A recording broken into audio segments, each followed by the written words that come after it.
thank the people of Bakipur from the core of my heart. जय बिहार, जय Bihar.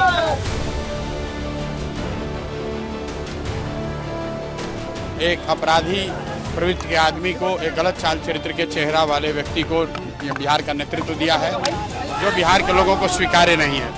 1963 UP के फर्रुखाबाद में लोकसभा का उपचुनाव था। राम मनोहर लोहिया वहां से चुनाव लड़ रहे थे। उनके खिलाफ खुद इंदिरा गांधी ने भी चुनाव प्रचार किया, लेकिन लोहिया वो उपचुनाव जीत गए। तब उनसे पत्रकारों ने यह सवाल पूछा था कि आप कुछ सांसद मिलकर क्या कर लेंगे। तब लोहिया ने कहा था कि हम एक सांसद भी 100 सांसदों के बराबर है। तो इकलौते प्रशांत किशोर जन सुराज पार्टी के विधायक बिहार की राजनीति में क्या कर लेंगे, ये सवाल भी उनसे पूछा जा रहा है। और यकीन मानिए उनका दावा यही है कि वो भी 100 विधायक के बराबर है। प्रशांत किशोर की पहली चुनावी जीत के बाद बिहार की राजनीति की दशा दिशा क्या बदल जाएगी, और क्या ये जो नतीजे हैं ये बीजेपी के लिए खतरे की घंटी है, या फिर प्रशांत किशोर ने जो अपना टारगेट बदल लिया है उसके बाद बिहार की राजनीति कैसे होगी। नमस्कार, मैं हूं पंकज झा। राजधानी में आज करेंगे इसी की बात।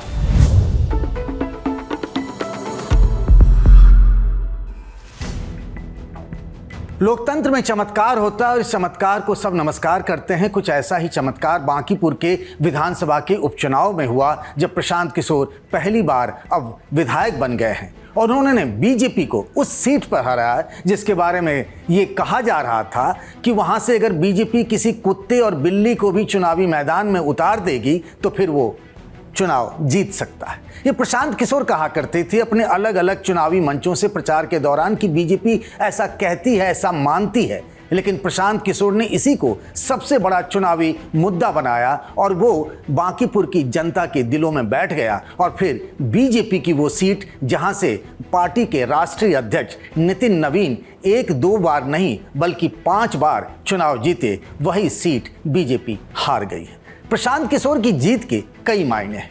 सबसे बड़ा और पहला तो ये है कि हाल ही में जो जंतर मंतर पर जेन ज़ी का एक बड़ा आंदोलन हुआ, जिसकी वजह से जो मोदी सरकार है जो 12 साल से चल रही है केंद्र में, जिसके बारे में कहा जाता था और राजनाथ सिंह का वो बयान बहुत चर्चा में भी रहा कि यूपीए की सरकार नहीं है, ये एनडीए की सरकार है जहां इस्तीफे नहीं होते। लेकिन जेन ज़ी की मांग पर केंद्रीय शिक्षा मंत्री धर्मेंद्र प्रधान का इस्तीफा हुआ, तो उसी जेन ज़ी आंदोलन के बाद ये पहला चुनाव था। तो क्या जेन ज़ी, जिसके बारे में प्रधानमंत्री ये कहते हैं, जेन ज़ी को आप नौजवान समझ लीजिए, प्रधानमंत्री नरेंद्र मोदी का ये कहना है कि कोई जाति नहीं होती, हमारे लिए 4 जातियां हैं, गरीब, किसान, नौजवान और महिला। तो जो बीजेपी मानती है कि ये जो यूथ है उनकी सबसे बड़ी कॉन्स्टिट्यूएंसी है, यानी उनका एक बड़ा वोटर समूह है, क्या वो अब बीजेपी की तरफ से मुंह मोड़ रहा है?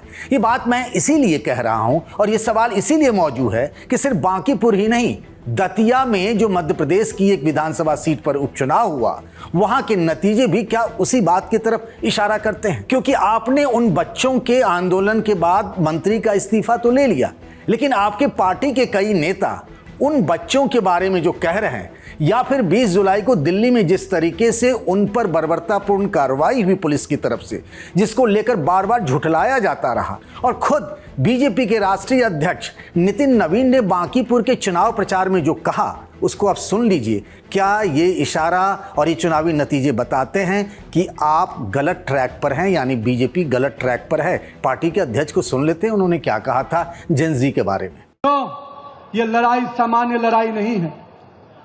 जिस प्रकार से इस देश में एक वायरस और कॉकरोच जैसी पार्टियां आ रही हैं, ये देश को खोखला करने वाले लोग हैं। इन वायरस और कॉकरोच वाले लोगों को निश्चित रूप से ध्यान रखने की जरूरत है। ये देश के टुकड़े करने वाले गैंग के लोग हैं।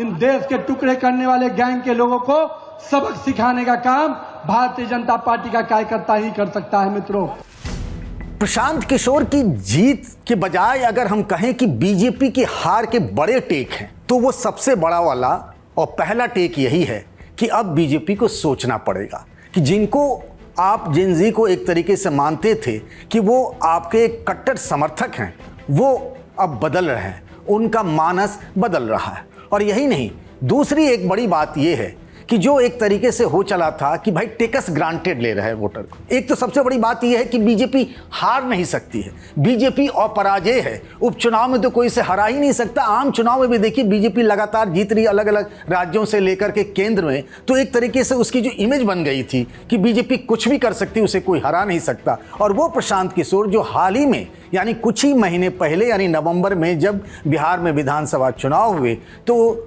जितनी भी सीटों पर चुनाव लड़े उनमें से एक सीट छोड़कर वो सारी सीटों पर उनकी पार्टी की जमानत जब्त हो गई थी। खुद प्रशांत किशोर भी चुनाव नहीं लड़े थे, जिसको उन्होंने अपनी गलती बताया और गलती सुधारने वो बांकीपुर आए और फिर वहां से वो विजयी हुए। तो ये एक टेकस ग्रांटेड वाली बात बीजेपी के समर्थकों को अखर गई, क्योंकि ये जो वोट मिले हैं प्रशांत किशोर को बांकीपुर से, वो आरजेडी के समर्थकों ने भी उन्हें वोट किया है और बीजेपी के समर्थकों ने भी उन्हें वोट किया है। एक छोटी सी कहानी बताता चलता हूं। पटना हाईकोर्ट के एक बड़े वकील हैं, उनके बेटे भी वकील हैं। उनके परिवार से आज बात हो रही थी तो उन्होंने कहा कि जो पिता हैं उनके घर में वो और उनके जो भाई हैं, दो आदमी जो दोनों हाईकोर्ट में वकील हैं, उन्होंने बीजेपी को वोट किया, लेकिन उनकी मां और उनकी भाभी जो दो महिलाएं हैं, उन दोनों महिलाओं ने प्रशांत किशोर को पहली बार वोट किया, जनसुराज पार्टी को। और ये महिलाओं का प्रशांत किशोर की तरफ झुकाव और रुझान, ये भी बीजेपी के लिए खतरे की घंटी है। जो सबसे बड़ी बात मैं कह रहा था कि आप अपने वोटरों को टेकस ग्रांटेड लेने की भूल नहीं कर सकते। हुआ ये कि ये कहकर कि हम एक सामान्य कार्यकर्ता को चुनावी मैदान में उतार रहे हैं, अभिषेक बंटी को उतार दिया गया। बाद में पता चला उनकी जब कुंडली खंगाली गई तो उनके जो माता पिता हैं वो चारा घोटाले के दोषी थे। अब ये प्रशांत किशोर इसी को बड़ा मुद्दा बना देते, क्योंकि प्रशांत किशोर के पास कोई बैगेज नहीं है, उन पर किसी तरीके के कोई अब तक कोई दाग नहीं है। एक ऐसा उम्मीदवार जो पढ़ा लिखा है, बिहार की ज़मीन से जुड़ा हुआ है, पिछले कई सालों से लगातार बिहार में खप रहा है, यानी वो मेहनत कर रहा है, उनकी मेहनत पर कोई सवाल नहीं उठाता है। तो यहीं लगा बीजेपी क्योंकि पहली गलती हो गई और उम्मीदवार बदलना पड़ा। हालांकि बीजेपी के पास उस इलाके से चुनाव लड़ाने के लिए कई बड़े नेता थे, ऋतुराज सिन्हा से लेकर अजय आलोक तक, लेकिन फिर बीजेपी ने एक कार्यकर्ता ये कहकर कि हम एक सामान्य कार्यकर्ता को प्रशांत किशोर के खिलाफ उतार रहे हैं, नीरज सिन्हा को। और जिन नीरज सिन्हा को चुनावी मैदान में उतारा गया, उन्हीं के बूथ पर बीजेपी प्रशांत किशोर की पार्टी से पिछड़ गई। तो ये भूल कि हम कुछ भी कर लेंगे, कोई बड़ा नेता आएगा, हाथ हिलाएगा और सारे लोग उनको वोट कर देंगे, क्योंकि वो एक बीजेपी का गढ़ है, एक अर्बन पॉकेट है और अर्बन इलाकों में बीजेपी का अपर हैंड रहता है, तो ये अब नहीं चलेगा। यहीं से एक बड़ा मैसेज विपक्ष के लिए भी है, यानी कि आरजेडी जो प्रमुख विपक्षी पार्टी है, कि आप अगर सत्ता पक्ष के खिलाफ संघर्ष नहीं करेंगे तो फिर आपके लिए भी कोई स्पेस नहीं बचता है। ये जो माना जाता था कि आरजेडी किसी को भी कैंडिडेट बना दे, तो मुस्लिम और यादव जो MY फैक्टर कहा जाता रहा, पिछले कई दशकों से आरजेडी की राजनीति इसी वोट बैंक के आसपास सिमट कर रह गई है कि किसी को भी आरजेडी अपना उम्मीदवार दे दे, टिकट दे दे, वो उम्मीदवार चला जाएगा, उस इलाके के जो मुसलमान और यादव वोटर हैं वो उनको आंख मूंद कर वोट कर देंगे। अब ऐसा नहीं चलेगा। ये बांकीपुर के चुनावी नतीजे ने बताया है। जिन रेखा गुप्ता आरजेडी के उम्मीदवार को पिछले विधानसभा चुनाव में करीब 45,000 वोट मिले थे, उन्हीं रेखा गुप्ता को इस बार 14,000 के करीब वोट मिले हैं। यानी कि इस वोट बैंक का एक बड़ा हिस्सा सीधे सीधे प्रशांत किशोर के साथ जुड़ गया। वो इसीलिए कि उनको लगा कि बीजेपी को हराना है और बीजेपी को हराने के लिए जो जीतता हुआ उम्मीदवार दिख रहा है वो प्रशांत किशोर के पास चलेगा। उन्होंने ये नहीं देखा कि हम आरजेडी के साथ ही जाएंगे चाहे हम हारे या जीते। तो ये परसेप्शन बदल गया। जिस तरीके से तेजस्वी यादव लगातार चुनाव प्रचार से दूर रहे, उनकी पार्टी भी दूर रही, बहुत सीरियसली नहीं लिया गया, ऐसा कहा जाता है। जब वो विदेश से लौटे तो 3 दिनों तक रोड शो किया, हाथ हिलाया और चलते बने, तो ये चुनाव का तरीका नहीं है। तो ये एक तरीके से एक मैसेज है आरजेडी के लिए भी और विपक्ष के लिए कि अगर आप संघर्ष नहीं करेंगे, मुद्दों पर बात नहीं करेंगे और हमको टेकस ग्रांटेड लेकर चलेंगे, तो अब हमारे पास एक रास्ता है, बदलाव का रास्ता है। प्रशांत किशोर और पीके की जीत के पीछे का एक बड़ा मैसेज और भी है, और वो ऐसा रहा है जिसकी बदौलत कांग्रेस ने सालों साल बिहार में राज किया। आमतौर पर यह कॉम्बिनेशन दिखता नहीं था, पर इस बार दिखा है। उसकी वजह चाहे भरत तिवारी वाले इनकाउंटर के मामले को लेकर हो, जिसपे प्रशांत किशोर खुद भरत के गांव गए थे और बाद में आनन फानन में जब लगा कि इसकी वजह से जनरल कैटेगरी के लोगों में एक नाराजगी है, उसके बाद बिहार के मुख्यमंत्री सम्राट चौधरी ने भरत तिवारी के परिवार को पटना में अपने घर पर बुलाया और उसके बाद जो एक तरीके से आरोपी अधिकारी माने जा रहे थे, जिन पर आरोप लग रहा था कि इनकी वजह से ये फेक इनकाउंटर हुआ है, तो उनका ट्रांसफ़र भी किया गया। लेकिन तब तक कहते हैं कि बहुत देर हो चुकी थी। तो इस बार जो कांग्रेस का एक वोट बैंक रहा है और कांग्रेस का एक सामाजिक आधार रहा है कि मुस्लिम और सामान्य वर्ग के वोटर, तो इस बार ये दोनों एक साथ जुड़े और इन दोनों ने प्रशांत किशोर के लिए वोट किया। जो बातें सामने आ रही हैं कि ब्राह्मण हो, भूमियार हो, कायस्थ समाज के लोगों ने भी और दूसरे लोगों ने भी और मुसलमानों ने भी मुसलमानों के बड़े तबके ने प्रशांत किशोर के लिए वोट किया और ये भी एक तरीके से एक बड़ा मैसेज है। और कई दशकों के बाद बिहार की राजनीति में इस तरीके का वोटरों के बीच में कंसोलिडेशन दिखा है। प्रशांत किशोर की पॉलिटिक्स भी बिहार की राजनीति में थोड़ी अलग सी दिखती है। आमतौर पर जिस तरीके की एनडीए की रही है या फिर आप कह लें कि आरजेडी की रही है, उनकी पॉलिटिक्स थोड़ी बहुत मिलती है तो नीतीश कुमार से। और इसीलिए याद करिए, जो प्रशांत किशोर बार बार कहा करते थे पिछले विधानसभा चुनाव के दौरान कि नीतीश कुमार को 25 से अधिक सीटें मिल ही नहीं सकती है, वो इस पूरे चुनाव के दरमियान नीतीश कुमार के प्रशंसक के रोल में दिखे और बार बार एक ही बात कहते थे कि नीतीश जी के साथ धोखा हुआ है। और वो पॉलिटिक्स ये है कि ना तो वो अपने को सॉफ्ट हिंदुत्व के लाइन पे ले जा रहे हैं, ना ही सेकुलर की तरफ पॉलिटिक्स जो कि कांग्रेस और दूसरी विपक्षी पार्टियां इंडिया ब्लॉक की तरफ करती हैं, वो मुद्दों की बात कर रहे हैं। उन मुद्दों की तरफ बात करते हैं जिससे बिहार के लोगों का, बिहारियों का जुड़ाव है।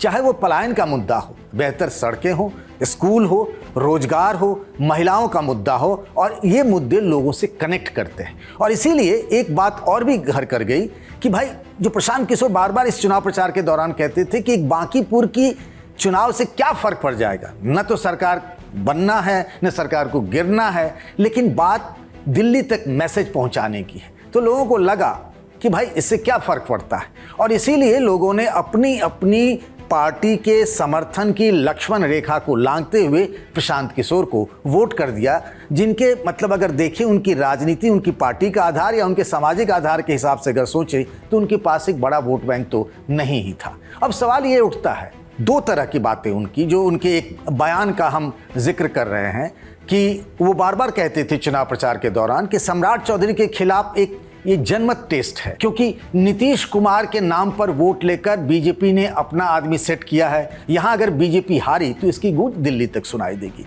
वो सम्राट चौधरी की सरकार के खिलाफ जो एक मानस बना है, उस मानस के वोटरों को अपने साथ जोड़ना चाहते थे। बीते कुछ दिनों में जब नीतीश कुमार नहीं रहे, उसके बाद से जो सम्राट चौधरी मुख्यमंत्री बने, पहली बार बीजेपी की अपने मुख्यमंत्री, उनकी सरकार, और साथ साथ सीधे सीधे सम्राट चौधरी पर निशाना। ये विधानसभा चुनाव में भी उन्होंने सम्राट चौधरी को टारगेट किया था, लेकिन तब कोई नतीजा नहीं निकला। लेकिन कुछ ही महीनों बाद जब चुनाव हुआ तो उनका टारगेट ठीक निशाने पर जा बैठा है। प्रशांत किशोर ने कहा कि हम बांकीपुर का चुनाव एक शर्त पर जीत सकते हैं।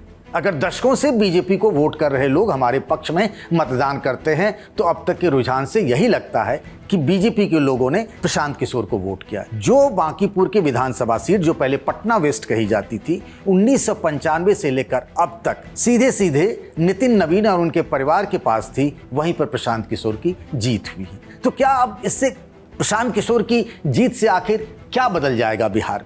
एक बात तो तय है कि बिहार विधानसभा में एक विधायक होने के नाते प्रशांत किशोर की मौजूदगी बहुत कुछ बदल देगी। जिस तरीके से वो मुद्दों को उठाते हैं, एक पढ़े लिखे समझदार व्यक्ति की उनकी एक छवि बनी है, तो वो विपक्ष और साथ ही सत्ता पक्ष के लिए वो एक बहुत बड़ा सरदर्द बनने वाले हैं, इसमें कोई दो राय नहीं है। सबसे बड़ी बात यह है कि वो नाक में दम कर देंगे मुद्दों को लेकर। भले ही इकलौते विधायक होंगे, लेकिन जैसा मैंने इस वीडियो की शुरुआत में ही कहा था कि 100 विधायकों के बराबर होंगे। आपको क्या लगता है, प्रशांत किशोर की जीत के साथ ही बिहार की राजनीति बदलने वाली है? बताइएगा कमेंट बॉक्स में। राजधानी में आज के लिए बस इतना ही। इस वीडियो को बनाया हमारे साथी शुभम ने। बाकी खबरों के लिए बने रहिए द लल्लन टॉप के साथ।